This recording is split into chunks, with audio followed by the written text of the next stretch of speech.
Nabi Muhammad itu nabi yang terkenal, hidupnya sangat sukses. Ketika beliau jadi penggembala kambing, sukses. Dan kata Imam Qurtubi, kambing itu menjadi binatang yang berkah. Alasannya dua. Satu, kambing itu banyak manfaatnya. Kulitnya dimanfaatkan, dagingnya juga dimanfaatkan, susunya diminum bagi yang cocok. Kambing wanita pertama yang dijamin masuk surga itu Siti Khadijah.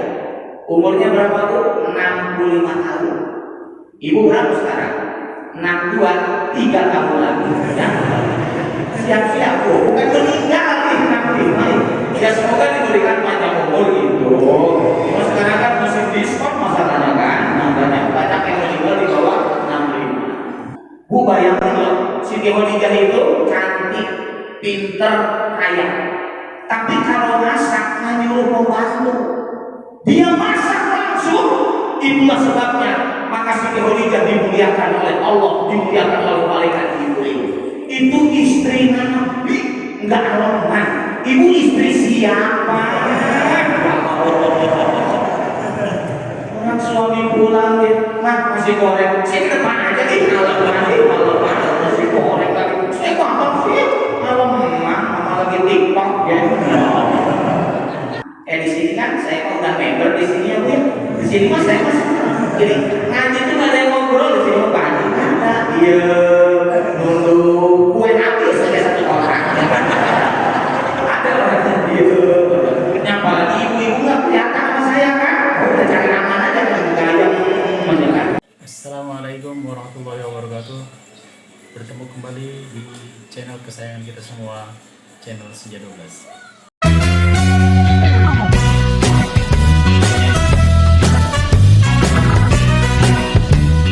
Marilah kita bersama-sama mendengarkan ceramah agama atau siraman rohani tentang acara Maulid Nabi Muhammad SAW, uraian hikmah yang akan disampaikan oleh Al-Muqawwam Bapak Kiai Haji Dirwan Munawwar. Waktu dan tempat dengan segala hormat kami persilakan.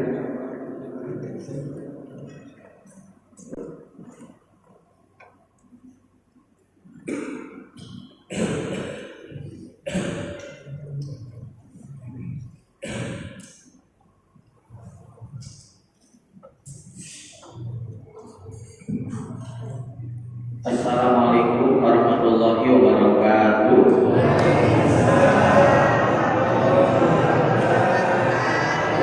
Bismillahirrahmanirrahim. Alhamdulillahilladzi arsala rasulahu rahmatan lil alamin. Asyhadu an la ilaha illallah wahdahu la syarikalah wa asyhadu anna Muhammadan abduhu wa rasuluhu shadiqul wa'dil amin. Allahumma shalli wa sallim wa barik ala sayyidina Muhammad wa ala alihi wa ashabihi wa man tabi'ahu bi ihsan ila yaumiddin. Amma ba'du. Yang mulia Ketua DKM, Bapak Ketua RW, Bapak-bapak Ketua RT, Ketua Majelis Taklim, Bapak-bapak Ibu-ibu, sehat ya Pak? Ibu sehat Bu? Orang dari tadi ngegayung aja ya sehat. Semoga malam ini menjadi malam terbaik kita di hadapan Allah Subhanahu wa taala. Peringatan Maulid Nabi yang kita laksanakan malam ini salah satu bukti cinta kita kepada Rasulullah, dan sekaligus kita akan mencoba meneladani kehidupan Rasulullah, karena memang Allah sendiri menyatakan di dalam Al-Quran, laqad kana lakum fi Rasulillahi uswatun hasanah. Sesungguhnya teladan pada diri Rasulullah itu suri tauladan yang baik. Dalam kajian psikologi ada 3 hal yang sering dicari oleh manusia. Pertama, kesuksesan. Yang kedua, kebahagiaan. Dan yang ketiga, kemuliaan. Dan ternyata Pak, 3-tiganya ada pada diri Rasulullah. Itulah sebabnya kita akan coba teladani malam ini. Pertama, kesuksesan. Nabi Muhammad itu nabi yang terkenal, hidupnya sangat sukses. Ketika beliau jadi pengembala kambing sukses, dan kata Imam Qurtubi, kambing itu menjadi binatang yang berkah. Alasannya dua. Satu, kambing itu banyak manfaatnya. Kulitnya dimanfaatkan, dagingnya juga dimanfaatkan, susunya diminum bagi yang cocok. Kan di Arab susu kambing diminum kan, di kitanya kan biasa. Yang kedua, kambing itu dipakai ibadah. Karena orang kurban ada yang pakai kambing, akikah harus pakai kambing.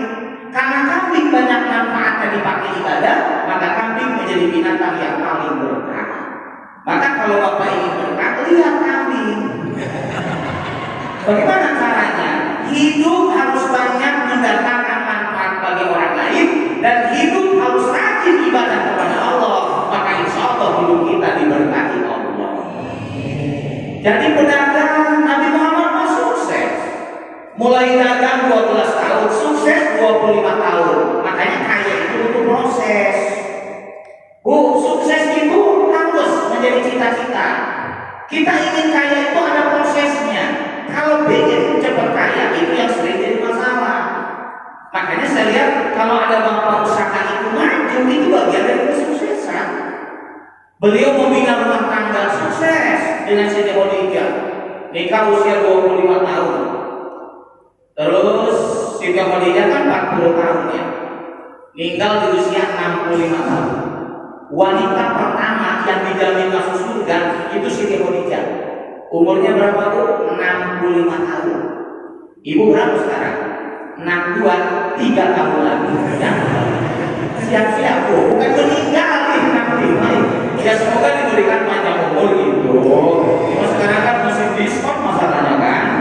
Banyak yang meninggal di bawah 65. Saya kalau baca Siti Khadijah bu, kenapa dijamin masuk surga? Satu, wanita pertama yang beriman kepada Allah dan Rasul. Jadi kalau ibu ingin masuk surga, syaratnya beriman dulu. Yang kedua, wanita pertama yang sholat dengan Rasulullah. Jadi wanita pertama yang diajarin sholat itu Siti Khadijah. Jadi kalau ibu ingin masuk surga, satu beriman. Kedua, guru rajin ibadah. Yang ketiga, istri yang bisa memuliakan kepada suami. Ini kayak di istri banget sih kelihatan ya bu. Sampai saya baca biografinya Pak Haji yang menarik. Rasulullah itu kan pulang, nyampe rumah, Siti Khadijah itu bisa membaca bahasa tubuh Rasulullah. Tahu nih, nanti ini butuh makanan, langsung ke dapur masak. Begitu masak, Jibril turun waktu itu. Ya Rasulullah, sampaikan kepada Siti Khadijah, ada salam dari Allah, salam dari saya. Siti Khadijah sudah disiapkan tempatnya di surga, tidak ada kekayaan, tidak ada keributan di surga. Bu bayangkan loh, Siti Khadijah itu cantik, pinter, kaya. Tapi kalau masak nyuruh pembantu, dia masak langsung. Itulah sebabnya maka Siti Khadijah dimuliakan oleh Allah, dimuliakan oleh malaikat Jibril. Itu istri Nabi, enggak lemah. Ibu istri siapa? Orang suami pulang deh, mah masih goreng. Saya ke depan aja deh, malam masih goreng lagi. Saya gampang sih, malam mama lagi TikTok ya. Jadi ibu wajar ya kalau Siti Khadijah dijamin masuk surga. Jadi ibu ingat Siti Khadijah itu bisa membaca bahasa tubuhnya Nabi. Jadi kalau Nabi lapar itu beliau paham. Kalau Nabi harus paham itu lewat Siti Khadijah. Tidak pernah disuruh sama Nabi, tapi mengerti apa yang dibutuhkan oleh suaminya. Pokoknya kayak ibu ciciri lah, kelihatan dia ibu paham banyak kelihatan. Jadi wajar dijamin masuk surga. Baru yang keempat, Siti Khadijah itu menghabiskan harta untuk kepentingan ajaran Islam. Wajar menjadi wanita yang dijamin masuk surga. Makanya bu, itu Nabi berumah tangga 25 tahun sampai Siti Khadijah meninggal. Udah meninggal Nabi jadi duda dulu pak 2 tahun. Itu juga sahabat paling dulu. Ya Rasul, udah nikah lagi aja. Makanya Nabi yang ngajarin poligami itu 2. Dengerin pak, ini buat bapak-bapak ya. 1, Nabi Muhammad. Beliau menikah lagi itu setelah istrinya meninggal. Jadi kalau bapak ingin kawin lagi, tunggu dulu istri bapak menikah. Tunggu ya, tunggu dulu. Ditungguin sama bapak. Kalau bapak yang meninggal. Jadi walaupun ada yang suaminya dipesan sama istrinya, ayah nanti kalau mama menikah, ayah jangan nikah lagi ya, sama anak-anak aja. Bapak anak aja pak, biar ada cepetan meninggalnya, ya kan? Nanti udah istri meninggal mah, gimana bapak aja? Jadi kamu udah meninggal, ya tapi kok usah dipikir. Ntar pak katanya apa rohnya bertayangan? Enggak ada roh bertayangan. Kita pernah bahas di sini, ada roh yang bertayangan? Enggak ada. Roh jalan-jalan? Enggak ada. Yang jalan-jalan roh mani, roh hayati, roh manian, baru juga jalan-jalan. Kalau roh mah udah meninggal urusannya dengan Allah. Yang suka bertayangan apa? Itu mah korin, jin yang dulu nempel ketika kita masih hidup, ya. Makanya setelah si Khadijah meninggal, nanti nikah lagi dengan Saudah. Waktu itu Nabi umurnya berapa? 50 tahun kan? Saudah berapa? 55 tahun. Kayaknya kalau bapak diciciri sih mal bakal ya kan? Bapak istri meninggal usia 50. Ada mereka ya? Ada stok nggak? Ada. Berapa umur? 55 ngeladenan. 55 duduk aja udah nonton. Makanya saya lihat pak, dan Nabi Muhammad menikah bukan karena nafsu. Bayangkan setelah si Khadijah Saudah yang dipilih janda anaknya banyak gitu. Makanya bukan ya pak. Jadi kalau ada bapak yang rumah tangga itu sukses, berarti itu bagian dari kesuksesan. Jangan salah bu ya. Jadi disebut sukses itu bukan hanya kaya, bukan. Ketika kita rumah tangga kita bahagia, itu pun bagian dari kesuksesan. Nabi Muhammad mendidik anak sukses. Pak perhatikan, anak Nabi yang wanita yang pertama kali ke surga itu Siti Fatimah.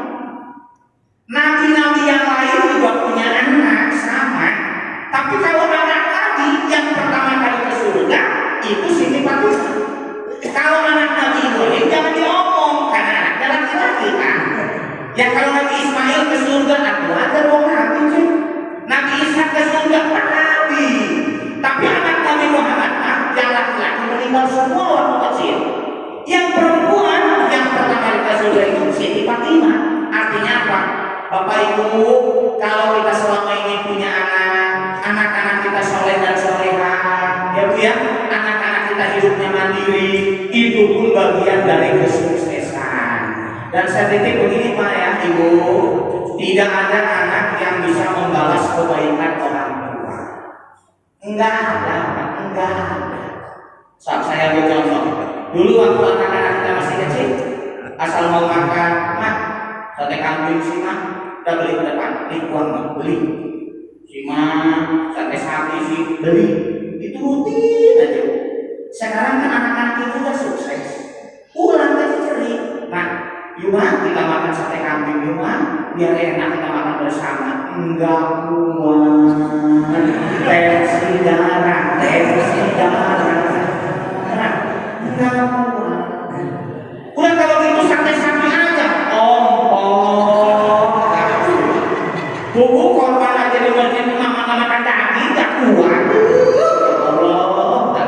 Jadi Pak, anak itu mau membalas seperti diperlakukan oleh orang tua yang tidak bisa.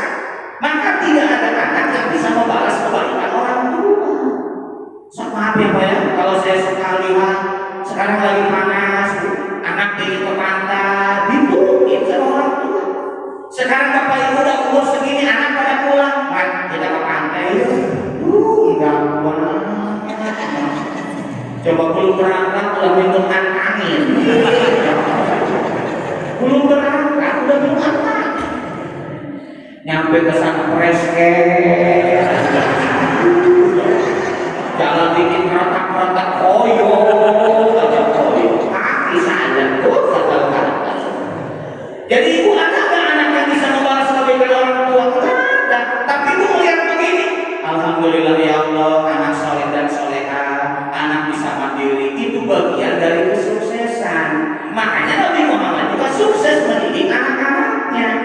Ketika hijrah ke Madinah, Rasul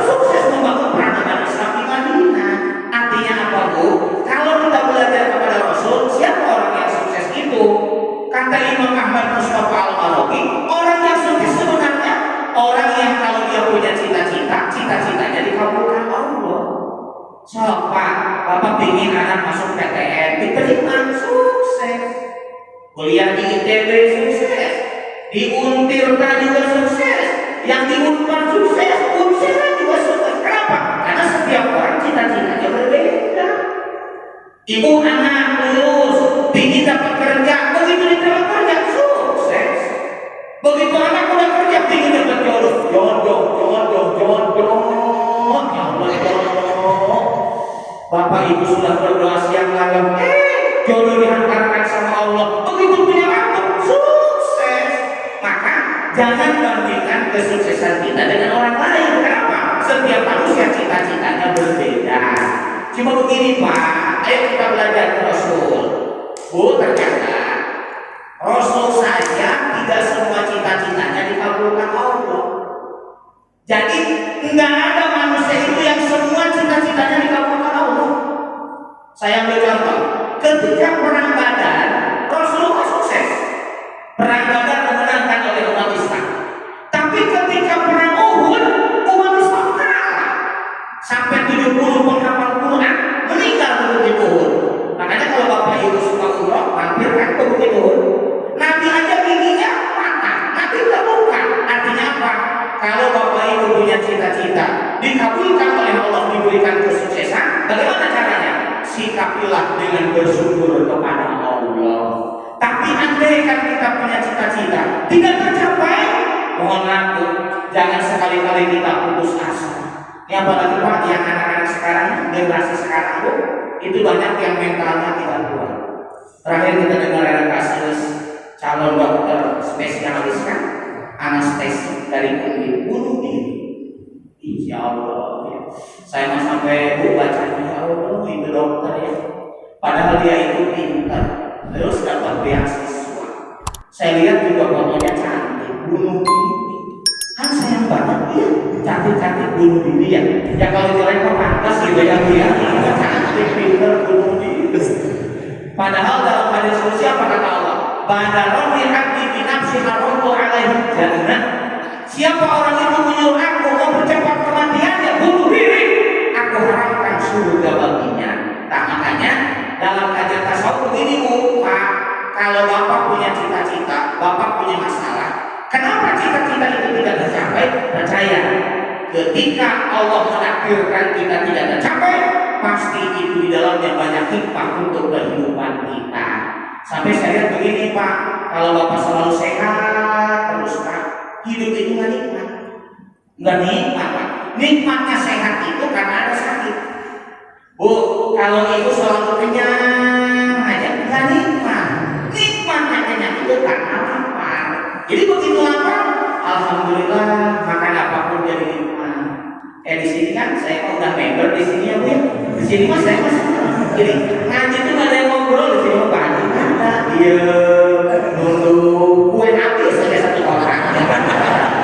Ada orang dia, nyapa lagi ibu-ibu nggak kelihatan sama saya kan?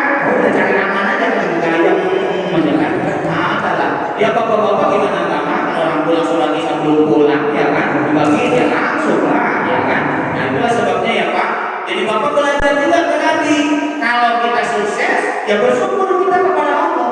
Tapi andaikan kita tidak sukses, sabar kita. Kenapa?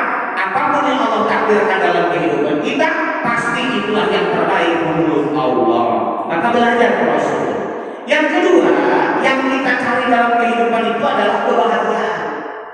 Kita pernah singgung tentang teori kebahagiaan, disampaikan oleh Syekh Yusuf Qaradawi.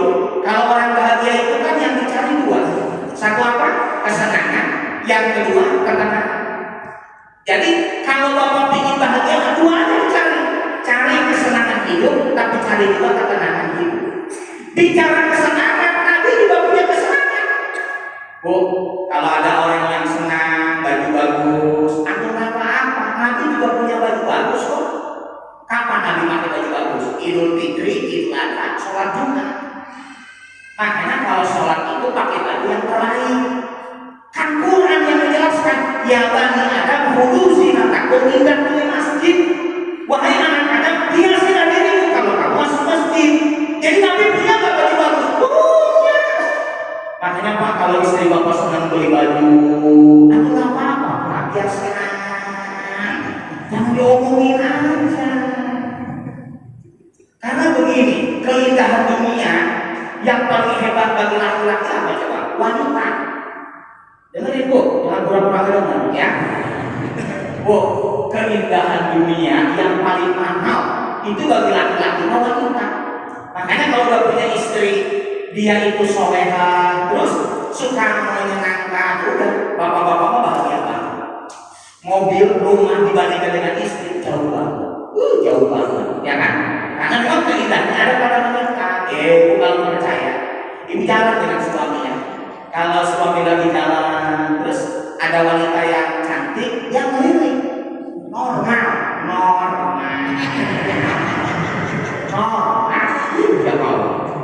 Tapi kalau ibu lagi jalan dengan suami, ada laki-laki ganteng, suami ibu melirik, usah langsung. Alhamdulillah,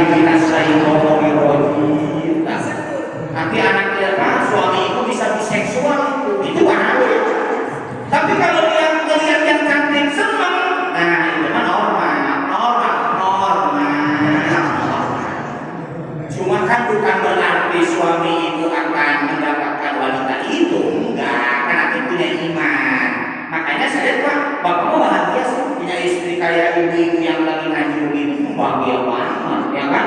Udah soleha, ya Allah. Orang malam hari Minggu malam masih banyak yang jalan-jalan, di mall aja masih penuh. Tapi ini kan wanita terpaksa juga sih kelihatan ya. Daripada jalan-jalan ngeluarin duit, mendingan aja dapat kue, ya kan?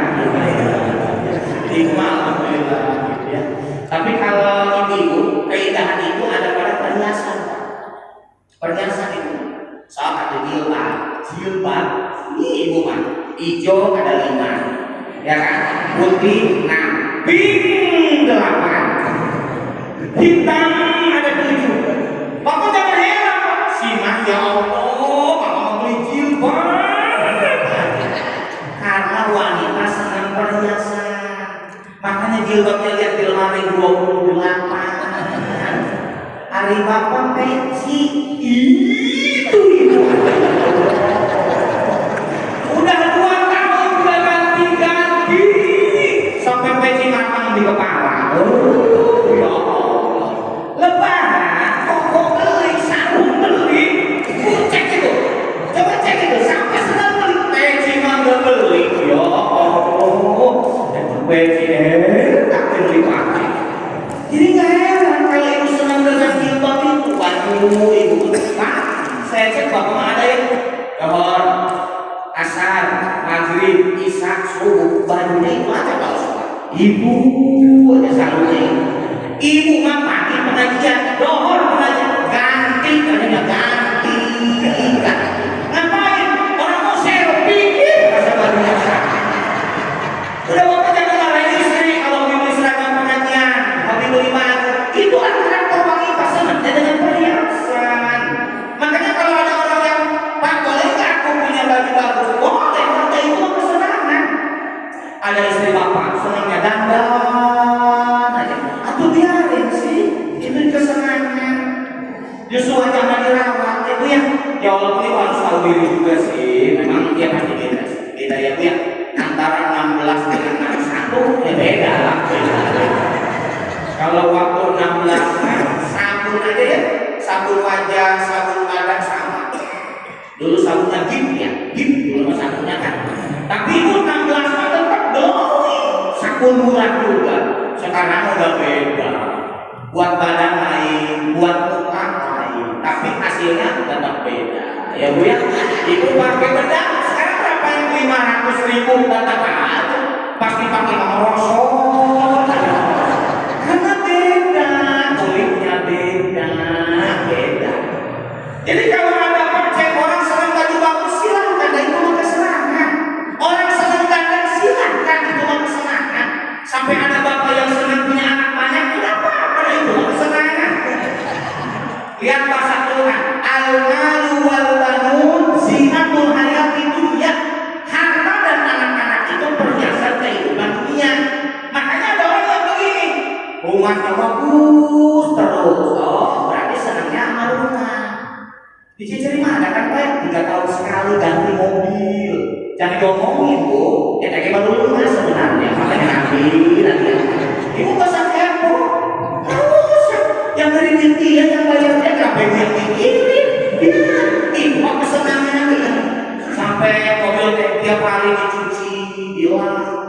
masukin ke garasi, jaket keluar naik keren. Ya Allah ya kan? Orangnya ada lagi duduk ada lagi duduk ada. Artinya pada itu kesenangan. Dulu bapak ada yang anaknya banyak senang kan? Alhamdulillah kawin 10 tahun anak 8. Pak kenapa pak anak banyak senang? Saya anak banyak senang. Apalagi kalau digiring semua anaknya. Akhirnya tuh sama apa ngomongnya ya mana beben komis tuan dan yang anak wakil aja teger ya benar loh barang pada kali yang kasih 3 yang minta 5 kotor juga jadi biarin pak itu kesenangan Nabi punya kendaraan nggak punya Nabi punya utang boleh jadi kalau bapak senang sama mobil silakan bapak senang punya motor silakan pak kan ada di sini pak ya yang senangnya sepedanya jadi lagi Yusuf kaget kan dari Cicerwi naik sepeda ke Tanjung Yusuf ternyata sepedanya naik mobil di sana baru dipakai ada orang aku nggak apa itu mah kesenangan ada orang sampai mendaki gunung dan itu mah kesenangan Haji main ke Gunung Pinang saya ketemu teman di bawah ada siapa kan bawa mobil ke Gunung Pinang atas dia berjalan si naik mobil bahagia lihat kondisi alam, udaranya bagus. Cek saya mah nggak ada yang pegel-pegel jalan ke mobil. Atau naik mobil, ujungnya maka turun di atas juga kan ujungnya maka.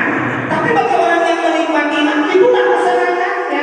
Suami ibu hobi mancing, biarin. Dan itu mah senangnya. Saya yakin bapak mancing bukan karena ingin dapat ikan. Kalau ingin dapat ikan, mendingan ke pasar, udah pasti. Ya kan? Daripada mancing habis itu waktu. Tapi ada kesenangan ketika dia mancing, silakan aja. Bapak pagi-pagi istri lari, Nabi lari dengan istrinya. Berarti ada kesenangannya. Kalau istri bapak senang lari, nggak apa-apa. Udah bapak nggak kuat sama istri aja. Istri lincah, lari, pakai legging yang kosong main. Nah, itu dulu saya. Jadi Pak Kunter, kalau ada orang dia punya kesenangan, boleh nggak? Nabi juga punya kesenangan. Nabi punya kendaraan, Nabi punya baju bagus, Nabi kadang makannya daging, terus minum juga pas itu ada madu, minum susu. Artinya apa? Ketika orang ingin bahagia, silakan dia punya kesenangan itu. Tapi orang yang senang itu belum tentu bahagia. Dari situlah yang kedua kita harus punya ketenangan hidup. Bagaimana caranya? Quran kasih solusinya. Alladzina amanu wa tatma'innu qulubuhum bi dzikrillah ala bi dzikrillah tatma'innul qulub. Orang-orang beriman itu hatinya tenang dengan berzikir kepada Allah. Perhatikan Pak, zikir itu bukan hanya kalimat thayyibah. Awas kayak karena selain ada bapak menafsirkan zikir itu subhanallah, alhamdulillah, Allahu akbar, la ilaha illallah. Itu namanya zikir dengan lisan. Yang kayak bapak sih jalan naik sepeda, ya kan? Lihat pohon rindang, subhanallah. Lihat ibu-ibu cantik, subhanallah. Pulang ke rumah, lihat istri, astagfirullah. Dikir. Bu, dikir ini, ibu jangan marah. Jadi sebenarnya bu itu namanya dikir dengan lisan. Sholat itu juga dikir. Makanya perintahnya aqimis sholat dikir. Sholatlah kamu untuk mengingat aku. Jadi dikir itu bukan hanya kalimat thayyibah. Orang yang sholat dia sedang dikir. Orang yang baca Quran ingat apa ucapannya Allah. Bapak-bapak, begitu ada tarhim suku, terus ada yang ada langsung ingat, oh ini panggilan Allah nih. Saya kudu sholat berjamaah. Jadi begitu dikumandangkan ada langsung ingatkan Allah. Jangan ingat mikirin siapa yang ada, siapa yang ada. Itu sudah mikirin. Kan ingatkan Allah. Bapak punya harta, nanti maulid. Oh iya, ini harta ini kan titipan Allah. Lah, Abu Lahab aja bahagia waktu Nabi Muhammad dilahirkan. Mas saya umatnya tidak bahagia dengan kelahiran Nabi Muhammad. Cucu saya aja kalau ulang tahun habis 3 juta. Masa maulid Nabi saya 30.000? Sedangkan harta mah gak dibawa mati. Gak dibawa mati, Bu. Sekarang ibu besok jalan dengan suami bawa mobil, ibu duduk di depan, ibu meninggal, digantikan posisinya sama wanita lain. Ibu ngeliatin aja, ya Allah, ya Allah. Makanya kalau nanti ibu ada mikir maulid apa itu? Oh, saya supaya jiwa saya tenang. Kenapa di bulan maulid kita bikin panjang, kita serakoh, pikir dengan harta kita. Makanya banyak orang meraih kesenangan hidup, tapi belum tentu mampu menciptakan ketenangan hidup. Selama manusia ibadah kepada Allah, maka insya Allah hatinya diberikan ketenangan oleh Allah Subhanahu Wa Taala. Sapunten ya Pak ya. Makanya nanti ada bapak yang saya cek ya, ada orang yang sukses, dia punya harta, terus dia bisa jalan-jalan, terus baju bagus, rumah bagus, tapi nggak pernah sedekah. Maaf ya, makanya meninggalnya tidak akan bahagia. Kenapa? Gelisah dia. Gelisah. Kenapa gelisah? Karena dia tidak tenang, hartanya tidak dilimpahkan di jalan Allah.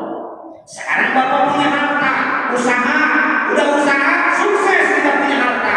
Harta, rumah punya, mobil punya, jalan-jalan, dilimpahkan di jalan Allah. Meninggal, maka meninggal Bu, insya Allah kita akan bahagia, tenang. Benar tak Pak Ustaz? Sok aja ibu jaga dulu meninggal, ya Bu ya. Nanti kalau meninggal baru yakin benar Pak Ustaz, benar. Tapi nggak usah ngomong saya sih, nggak usah, ya Bu ya, nggak usah. Makanya dari situ Bu, punten ya. Jadi kita perlu berpikir, oh iya, saya diberikan sehat. Begitu Bapak sehat, alhamdulillah sukses ya. Karena sehat ini anugerah Allah ya Pak, punten. Ada orang yang rajin olahraga, belum tentu sehat, belum tentu. Kayak ibu ada yang suka lari, belum tentu langsung, belum ya. Hampir tidak ada hubungan antara olahraga dengan langsung. Nggak ada. Aku gimana Pak, baru mau lari, udah bekal dari rumah kawan 5, risol 4, coba baru mau lari udah bekal.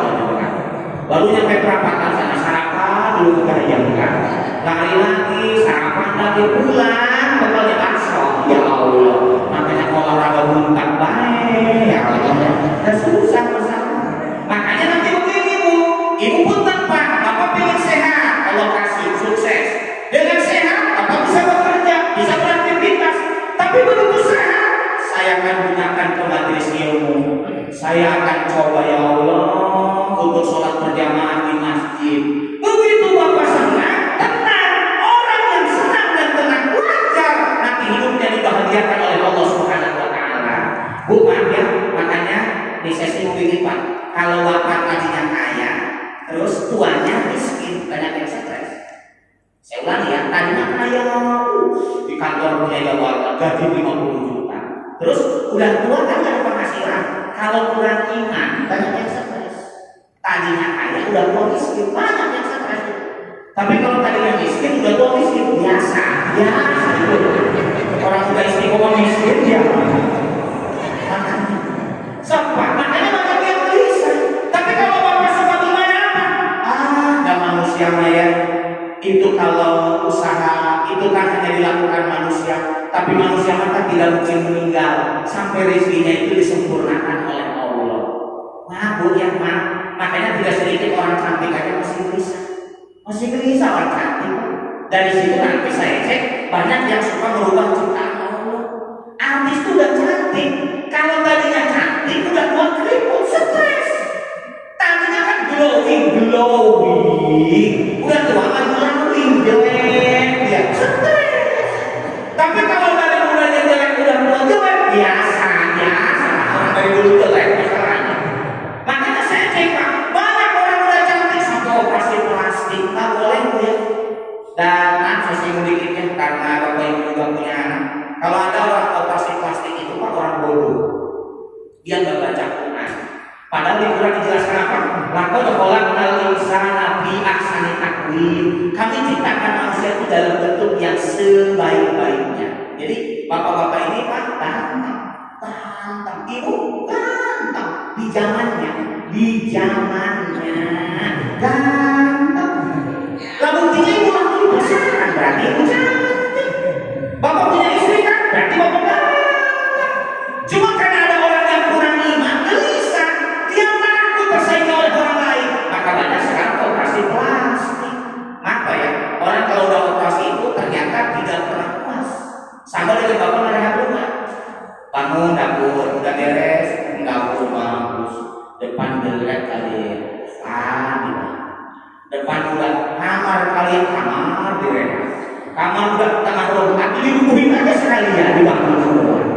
Kalau kita nggak bangun rumah bu, memang ada lift yang ada ujungnya, sama bu orang. Kalau udah dagu dioperasi, dagu iya dagu mantap, tapi hidung demak begini, operasi biar mantap. Terus lemak disedot. Dulu kan itu jadi nggak ada sedot lemak, ada juga sedot WC dulu ya kan. Kulit yang hitam pengen putih, maaf ya maaf. Ada kan saya lihat kan wanita yang kulitnya putih cantik siapa? Siti Sarah. Itu putih tuh, wanita tercantik di zamannya istrinya Nabi Ibrahim.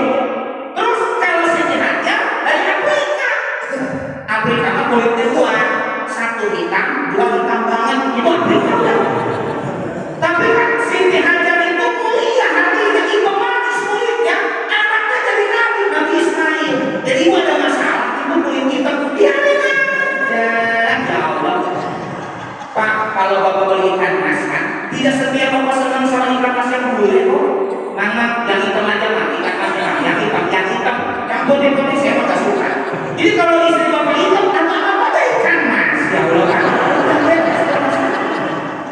Dan tenang aja Pak, tenang kita. Makanya kalau bapak pengen lihat Nabi itu punya kesenangan hidup, tapi Nabi paling tenang jiwanya. Selama manusia itu dekat dengan Allah, jiwanya diberikan ketenangan. Sok bapak-bapak punten ya. Dulu bapak pikirnya apa?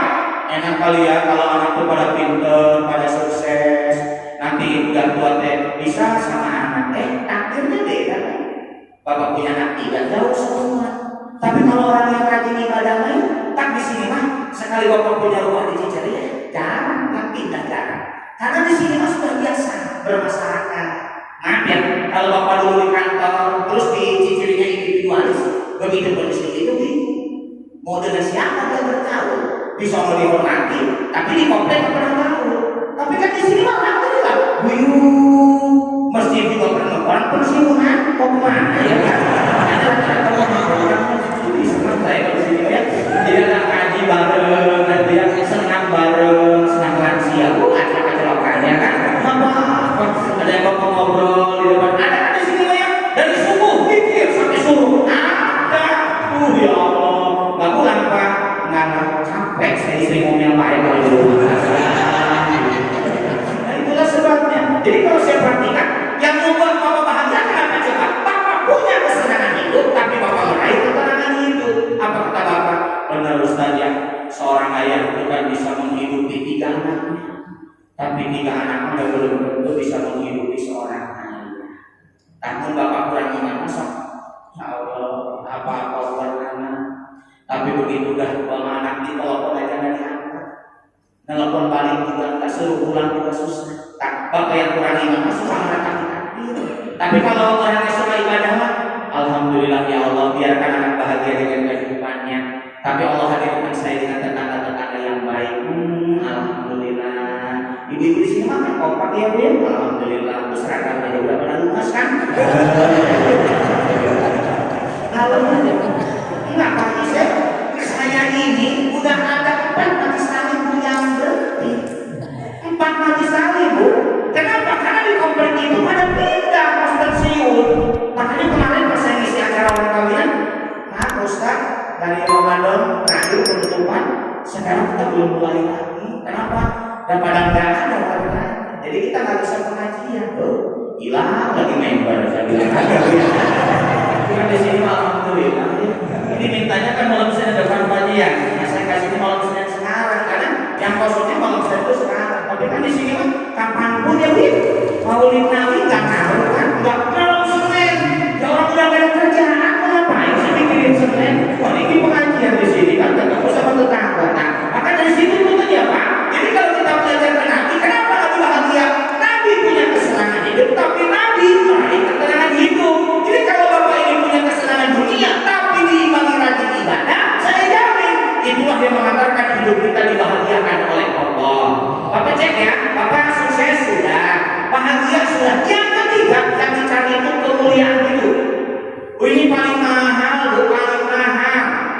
Begini, kalau Bapak Ibu ingin mulia, lihat Rasul. Rasul itu kan manusia yang paling mulia. Kenapa? Beliau dipuji Allah. Ya Allah, Bu, kalau ibu dipuji sama suaminya udah bahagia banget. Ibu dipuji sama anak, bahagia banget. Mama baik banget ya Allah. Ayah itu bahagia, ya. Makin tua teh bersih teh bahagia. Terus mama teh ke tetangga baik, ke anak-anak sukses. Makasih ya Mama. Aku ingin nanti kalau punya istri itu kayak Mama. Eta mama ideal banget, ideal banget. Sampai anak laki pengen punya istri kayak Mama. Dia bakal anak ditanya, aku sih nyari istri, cariin ya Mas, ke teman-teman Mama. Aku penting enggak kayak Mama. Ayah aja lihat tua banget jadi pegang pemerintah, aku nggak mau punya istri kayak Mama. Cukup ayah aja, aku nggak mau. Jadi, Bu, katanya ya kalau ada ibu suka dipuji sama anak itu bahagia. Pak, Bapak dipuji sama anak itu bahagia. Ada yang anaknya bilang, makasih ayah, ya Allah, ayah udah membiayain anak-anak kuliah. Makasih ya Mak, Mama apa aja diturutin. Makan daging, Mama masih kali makan daging undangan. Ya Allah, makasih. Pak Haji, saya kalau dipuji sama jemaah biasa, dipuji sama tetangga biasa. Yang bahagia itu dipuji anak. Itu ideal kalau dipuji anak. Karena mohon maaf, ada seorang ayah dihormati sama orang lain, belum tentu dia dimuliakan sama anaknya. Bapak di kantor dimuliakan sama bawahan, di rumah dibentak-bentak sama istri. Ya Allah, badan yang gede masih pakai helm. Makanya Pak Nabi Muhammad itu kenapa jadi orang mulia? Dimuliakan Allah sampai dipuji sama Allah. Wa innaka la'ala khuluqin adzim. Sesungguhnya engkau wahai Nabi Muhammad memiliki akhlak yang sangat agung. Nah, jadi kalau Bapak Ibu ingin mulia, bagaimana caranya? Satu, harus punya akhlak mulia kepada Allah. Nah, malam ini Pak, saya ingin sampaikan pendapat ulama. Ada 3 istimewa akhlaknya Rasul kepada Allah. Satu, beliau itu menghabiskan waktu malam itu untuk qiyamul lail. Padahal beliau itu sudah dapat garansi masuk surga. Dosanya udah pasti diampuni. Tapi hebatnya Rasul tiap malam masih tahajud. Kan istrinya sampai nanya, ya Rasulullah, kenapa kau tiap malam tahajud? Padahal engkau dijamin masuk surga, engkau dosanya diampuni. Apa jawabannya? Apakah aku abdan syakura? Aku ingin menjadi hamba yang pandai bersyukur. Rasul dapat garansi masuk surga. Enggak tahu mengapa.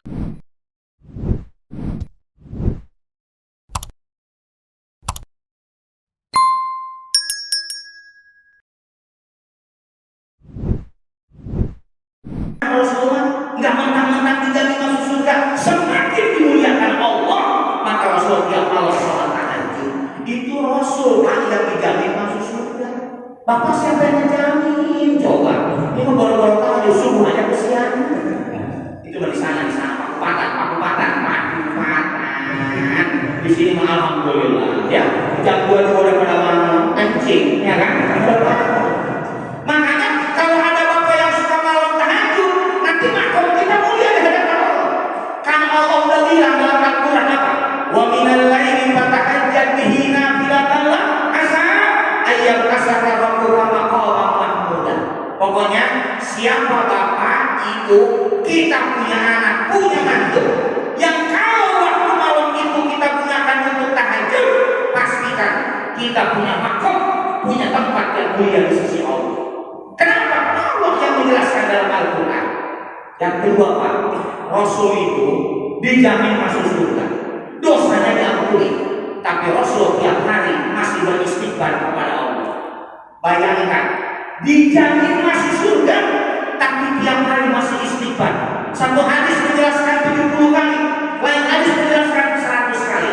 Pertanyaannya Pak, kalau Rasul dosanya diampuni, kenapa Rasul masih istighfar?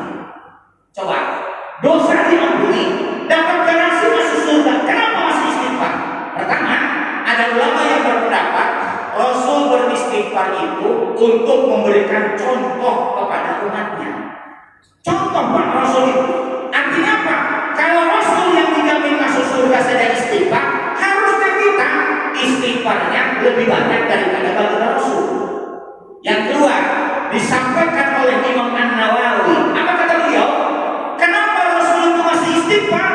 sebenarnya istighfarnya Rasul itu bukan untuk dirinya, tapi kalau Rasul istighfar mendoakan umatnya supaya dosa-dosanya diampuni oleh Allah.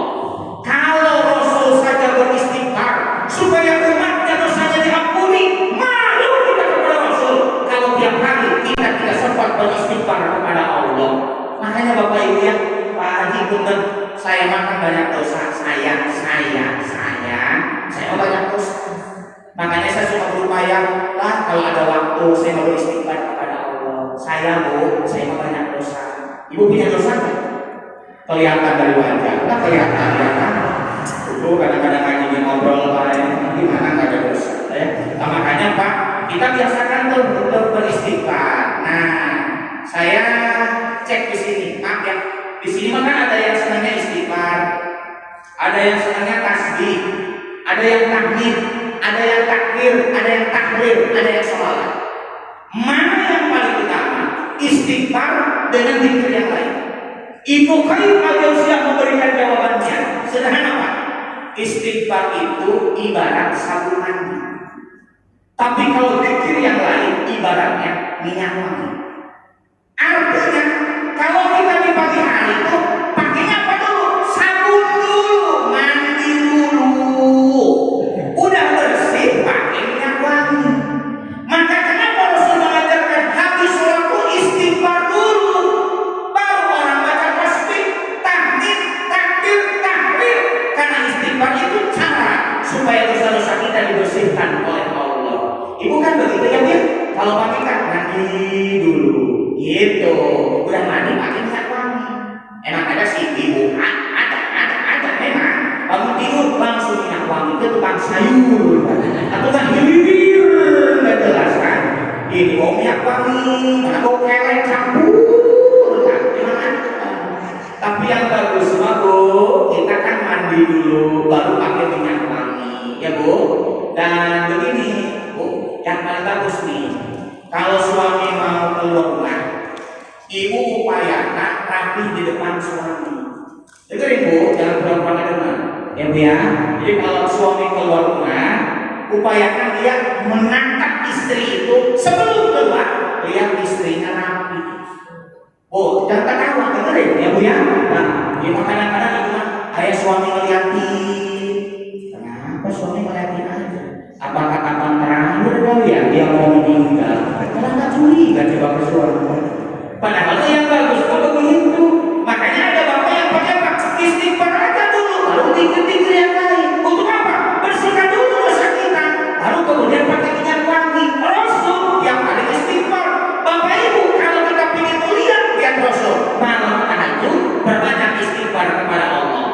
Yang ketiga Pak, hebat Rasul, Nabi yang paling banyak berdoa. Hebat Pak Nabi Muhammad.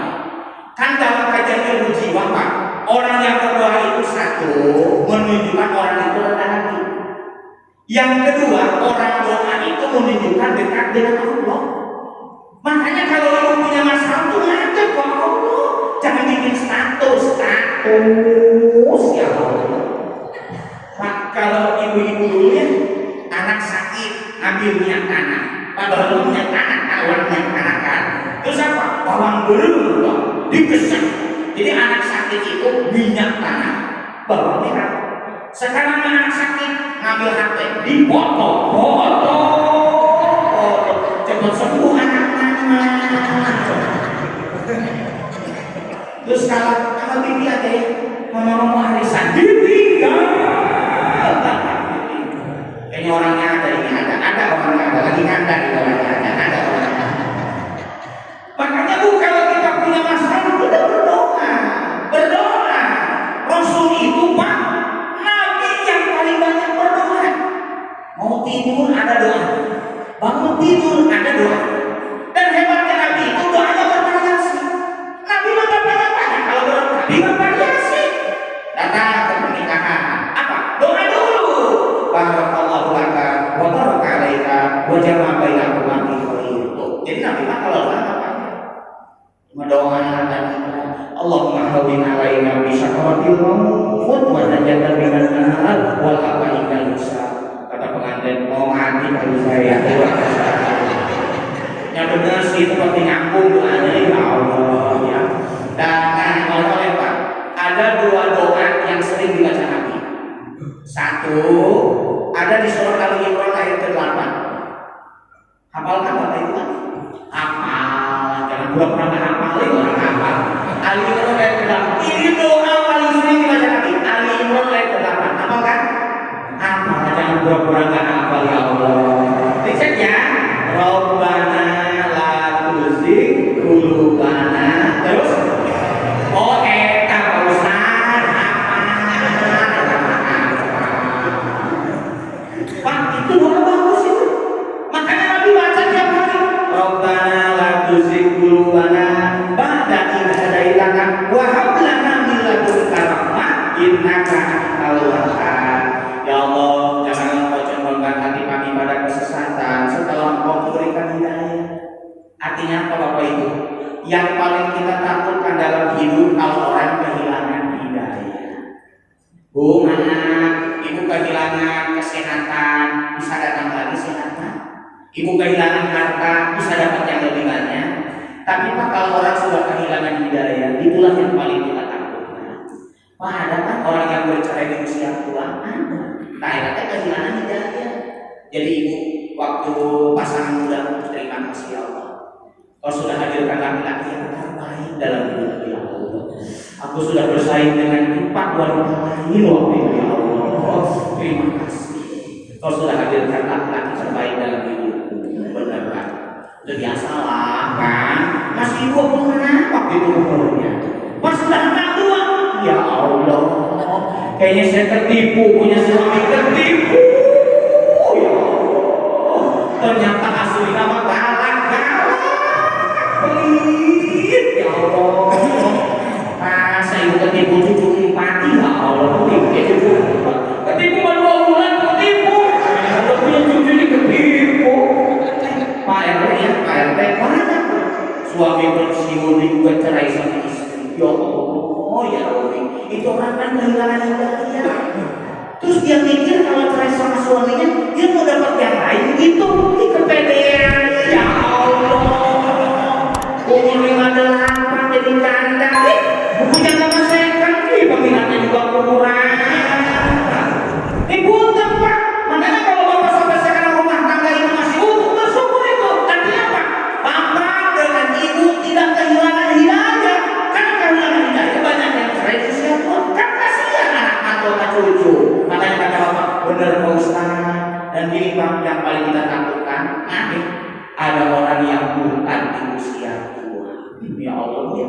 Kalau ada orang yang murtad di usia tua, semua amal kebaikannya dihapus oleh Allah. Makanya Nabi ngajarin tuh, baca tuh. Itu di Al-Imran ayat ke-8. Nih, kalau ini mah, saya lihat alhamdulillah ya ibu-ibu kelihatannya berkah. Ada kan yang pertama nikah dulu pakai jilbab? Ada kelihatan dari wajah, ada. Tapi justru apa? Hidayahnya makin ditambah. Jadi makin tua kan sarmi banget. Ya Allah. Istri bapak kan tukang sayurannya pakai kaos kaki. Soalnya rombongan. Kakinya kayak gitu. Tanya tidak berhidayah. Cek pagi 30 tahun yang lalu dengan sekarang. Mesti pikir ramean kapan? Sekarang kan? Berarti tambah tua hidayah dikasih sama Allah. Alhamdulillah ya Allah. Dulu mah sibuk aja nyari dunia. Ternyata dunia itu kan indah sebelum dimiliki, sudah dimiliki mah biasa-biasa saja. Dulu aku kejar dunia supaya udah tua bahagia. Ternyata tua lebih banyak makan, gak boleh yang enak-enak. Ya Allah, ya Allah. Mau jalan-jalan juga gak kuat. Terima kasih ya Allah. Di usiaku yang sudah pensiun, aku masih diberikan hidayah, masih bisa melangkahkan ke masjid. Makanya kalau ada bapak yang udah pensiun ke masjid, awak jangan ngeledekin. Biarin. Berarti orang itu dapat hidayah. Habis maghrib, jangan langsung pulang. Mau ketemu juga istri itu lagi itu lagi. Ya Allah. Aku mikir dulu lah tua. Kan begini Pak ya. Kan kita meninggalkan tergantung kebiasaan. Yang lama-lama beda lagi mikir mau meninggal juga kita mikir. Walaupun kita meninggal di ruang ICU kan tergantung kebiasaan. Bapak atau hati subuh biasakan baca Quran. Jangan melihat WA ada grup apa sih? Ada grup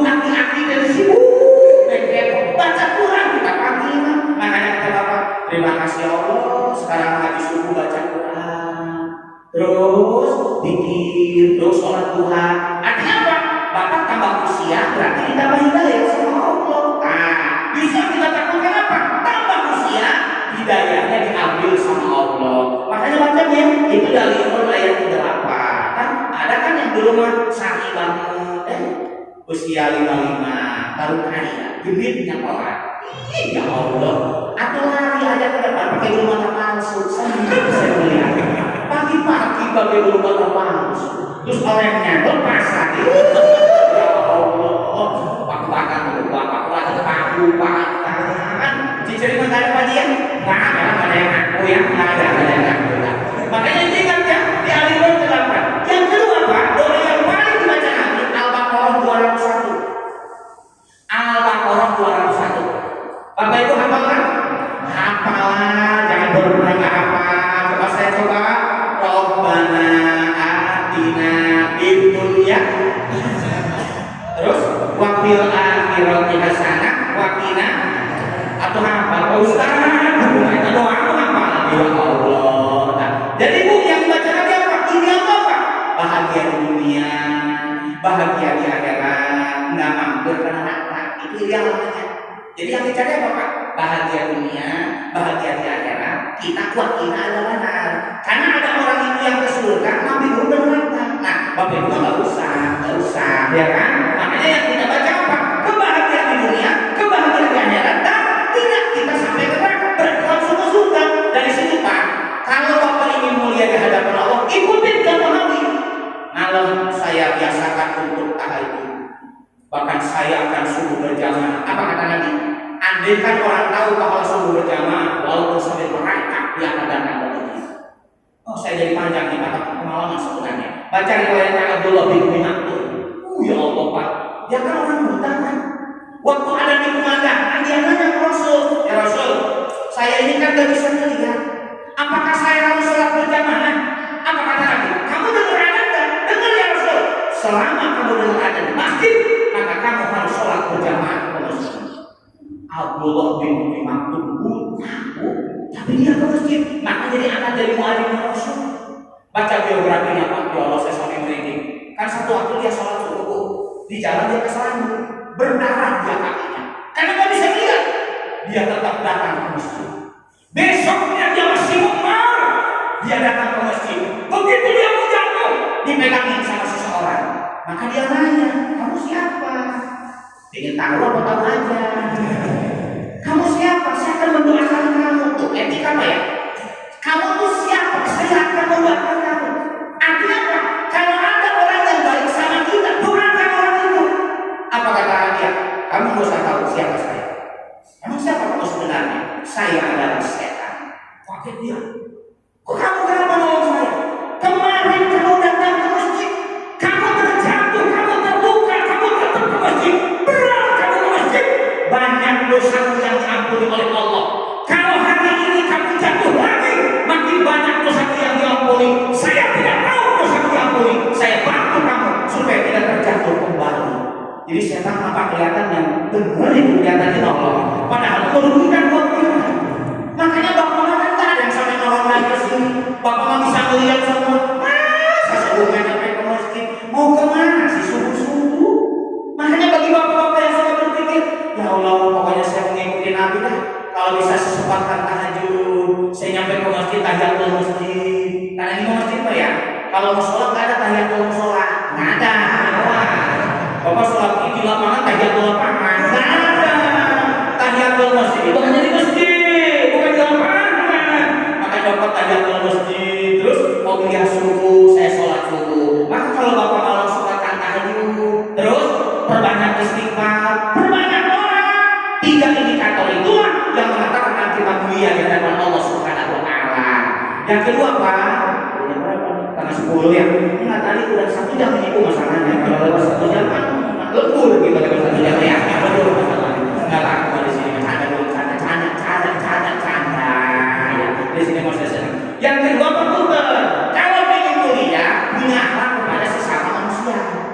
Bagaimana caranya? 1, berbuat baik pada orang lain. Nih, perhatikan kalimat saya. Bapak ingin punya harta, kaya, sukses. Dengan punya harta, Bapak beli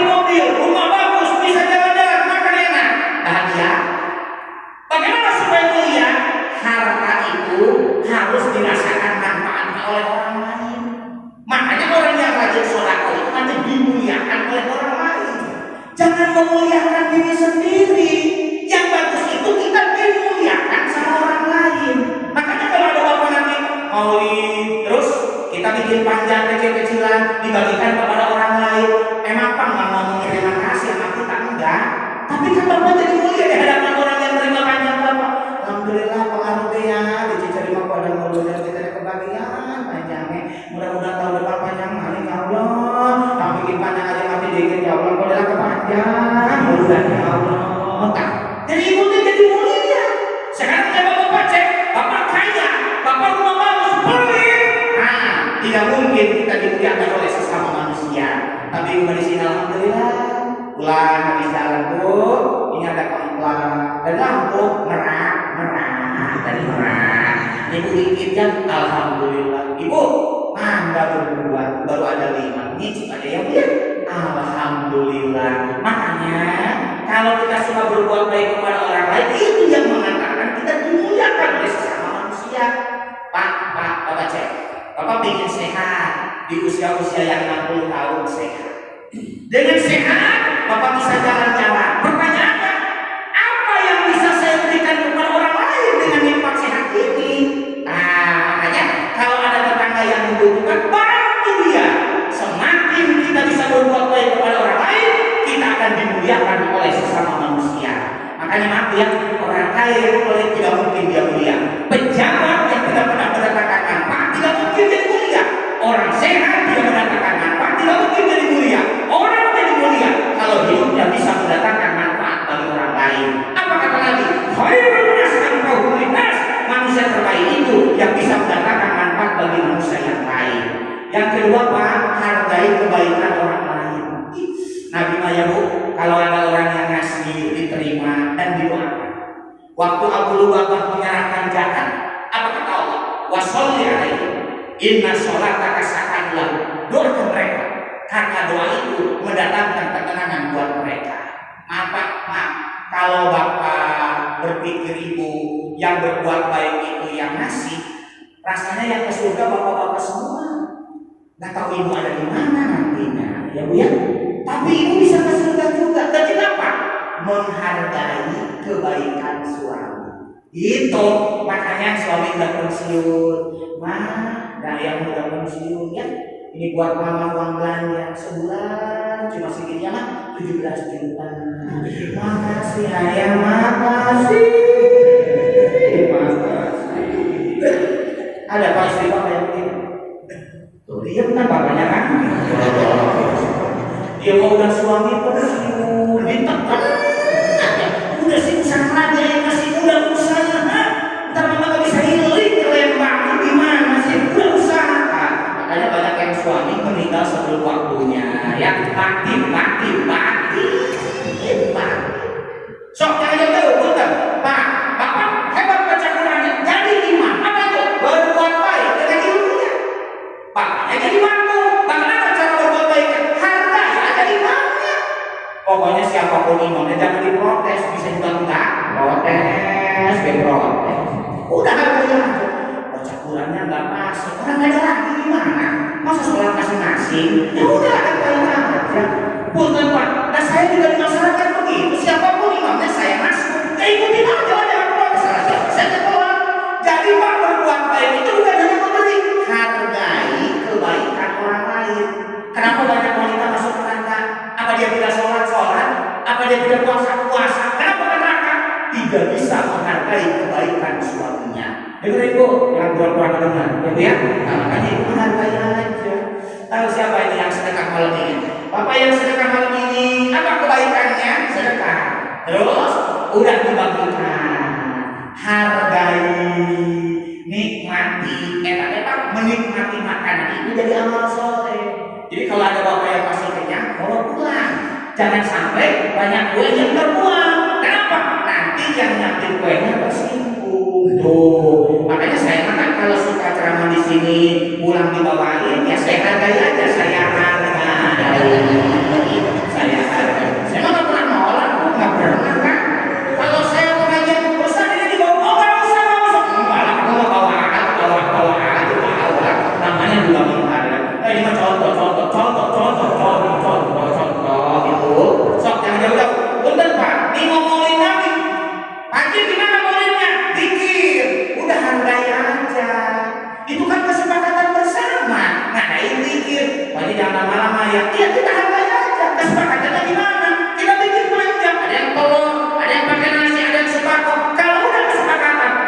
gitu kan ya, saya mah sembako aja. Udah hargai, mungkin dia mau bikin sedekahnya sembako kan.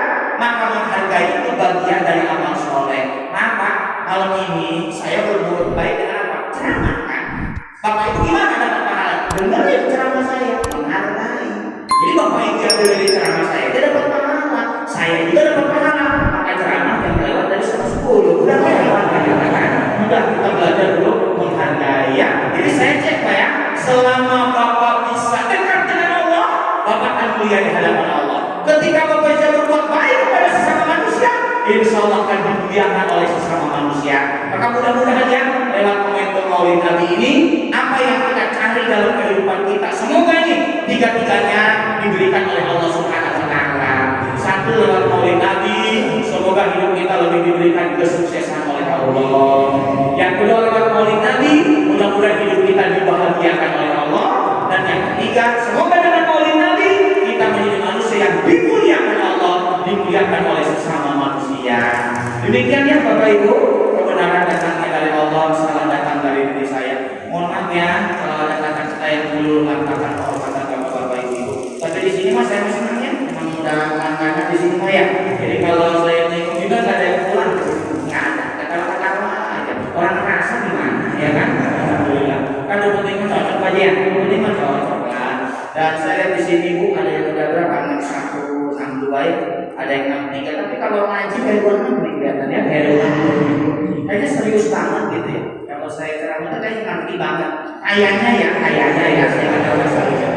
Soalnya jangan apa yang di komplek banyak begini terus ibunya masih semangat gitu. Bapak kata mereka ibu ketayang dari tadi kan. Sudahlah kita berharap semoga apa yang kita laksanakan malam ini menjadi amal terbaik di hadapan Allah Subhanahu wa Ta'ala. Demikian, Assalamualaikum warahmatullahi wabarakatuh.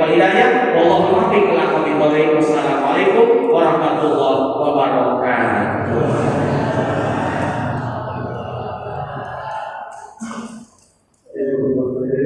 Terima kasih kepada Bapak Ustaz Mirwan yang telah menyampaikan tausiah agama. Mudah-mudahan bermanfaat untuk kita semua dan acara yang terakhir yaitu penutupan doa yang insya Allah akan disampaikan oleh Bapak yang sudah Jumat. Jadi sebelum doa ini saya selaku pembawa acara mohon maaf apabila ada kesalahan dan kekurangan. Assalamualaikum warahmatullahi wabarakatuh.